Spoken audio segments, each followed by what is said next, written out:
This is NDTV, and you're watching NDTV 24/7.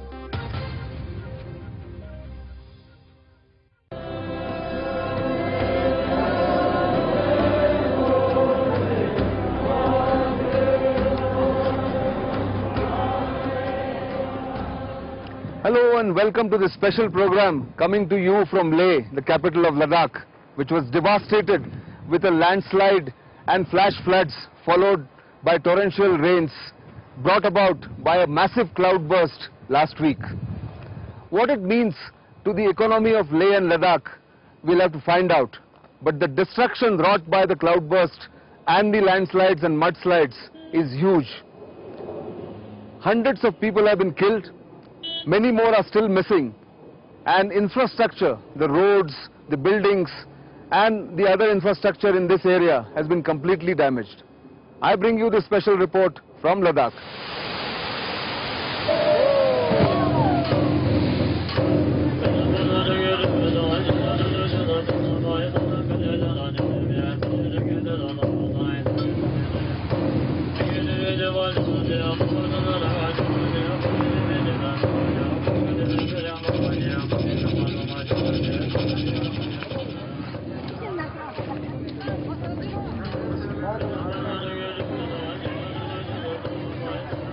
Five-year-old Stanzim and his little sister Padma do not realize how lucky they are to be alive.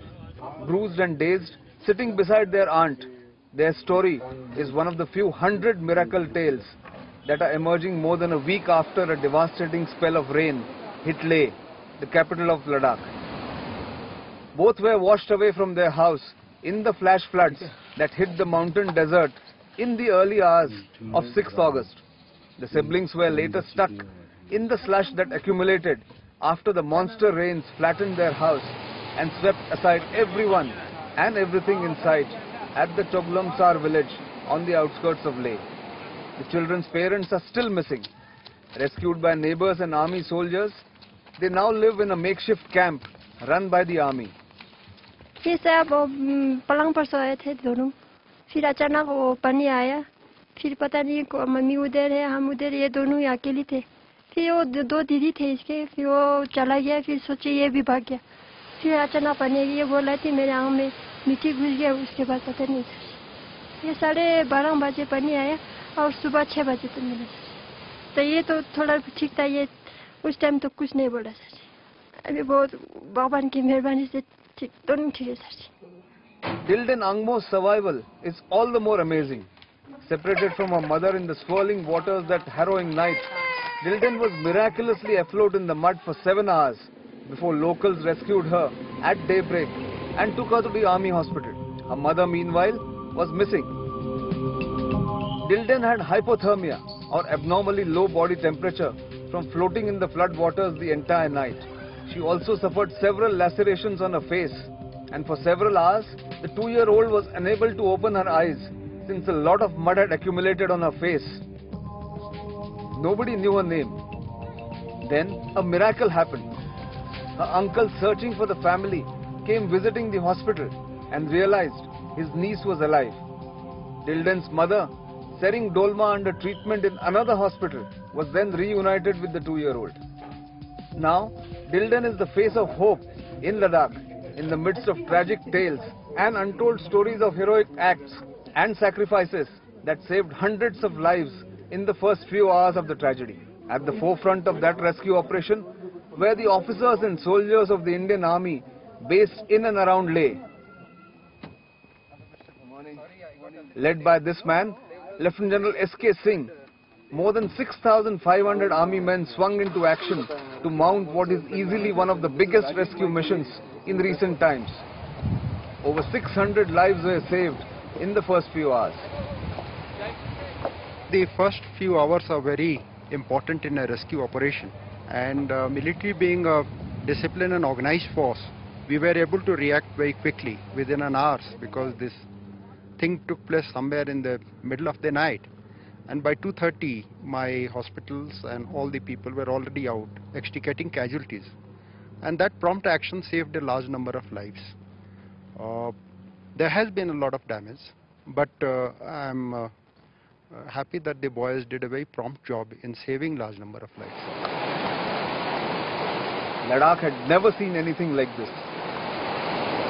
रात को तकरीबन 12 से लेकर 1 बजे तक तूफान आया सर और बारिश गिरा सर, उससे पूरा पानी आया सर, पूरा यहाँ का पीछे का घर सब बह गया सर पानी में। पहले ऐसा कभी देखा था? पहले कहीं 1000 साल से नहीं देखा सर, मैंने तो कभी नहीं देखा। नहीं सर, हमारा अभी तकरीबन 50 साल हो रहा सर, आज तक कोई नहीं सुना सर, हमने देखा भी नहीं सर। तो अभी आपको मदद कैसी मिल रही है सरकार की तरफ से? सरकार की तरफ से बहुत अच्छा मदद हो रहा है सर, और मनीषर लोगों की तरफ से भी अच्छा मदद मिल रहा है सर हमें। अभी ये सेना की तरफ से भी मिल रहा है सर, मदद काफी मदद मिल रहा है sir. A dry, high-altitude desert, the region receives very little rainfall. But on the night of 5th and 6th August, nature unleashed its full fury across Ladakh to cause utter destruction.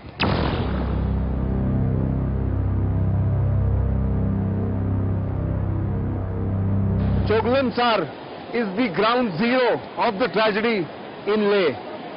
As you can see behind me and besides me, hundreds of Border Roads Organization workers, army troops and even civil administration rescue workers are working overnight and actually 24/7 to restore this road link to rest of Ladakh and actually to Srinagar. Karu is the place that they need to get to. All houses in the vicinity, cars, trucks, the gompas, the monastery, anything that was in the site was washed away because water came down rushing. It's in such a force that everything in its way was swept away. This may be a higher ground there, right? Even the runway at the lone airport in the region was covered in 6 inches of slush for the first 12 hours.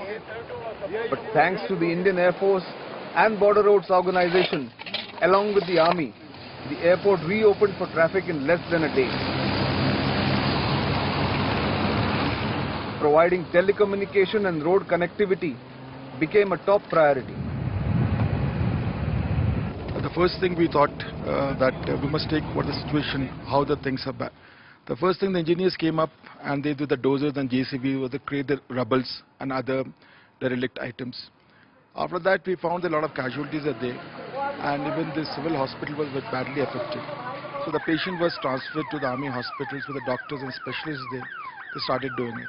The third thing was basically the communication, because as you are aware, the whole BSNL setup was totally paralyzed. There we started working on those communication aspect per se. And the fourth is the humanitarian thing, because people without shelters, so you have to give them shelters, the food, the clothing, and the climate that it is, we gave those things. Those are the fourth thing, the first step that we took. But it was easier wished than done. The Manali-Leh and Srinagar-Leh highways were breached at several places. Bridges were washed away. For the army engineers, it was perhaps their biggest challenge. The situation, as is evident from the erratic flow of water, is very grim. I, as the head of this organization, I have certain priorities cut out to me by the GOC 14 Corps. That is to give connectivity on priority, so that people who are stranded beyond Leh and have come as tourists and others who have their kith and kin here can communicate either by air or by road on either of the two axes. The priority is to give the Zojila as well as the Rohtang axis clearance within the shortest possible time. If the engineers were grappling with the restoration of road connectivity, units of the army under 3 Infantry Division had the difficult task of retrieving bodies from under the rubble and slush. That's when Sonam Paljor displayed a selfless streak. For him, duty comes above family. That's what the army taught the Ladakh Scout soldier. As the flash flood hit Leh, Paljor's unit, the 3rd Ladakh Scouts, was the first one to be called in for rescue. As he got down to help fellow Ladakhis, Paljor heard that his parents had got badly hurt in the disaster. But the veteran soldier refused to leave his job. Even his commanding officer could not prevail upon him. हमारा एक सैनिक का ये कर्तव्य बनता है, जब ऐसे स्थिति आता है, कोई घटना घटता है, उसमें हमें काम लेना होता है, बल्कि अपने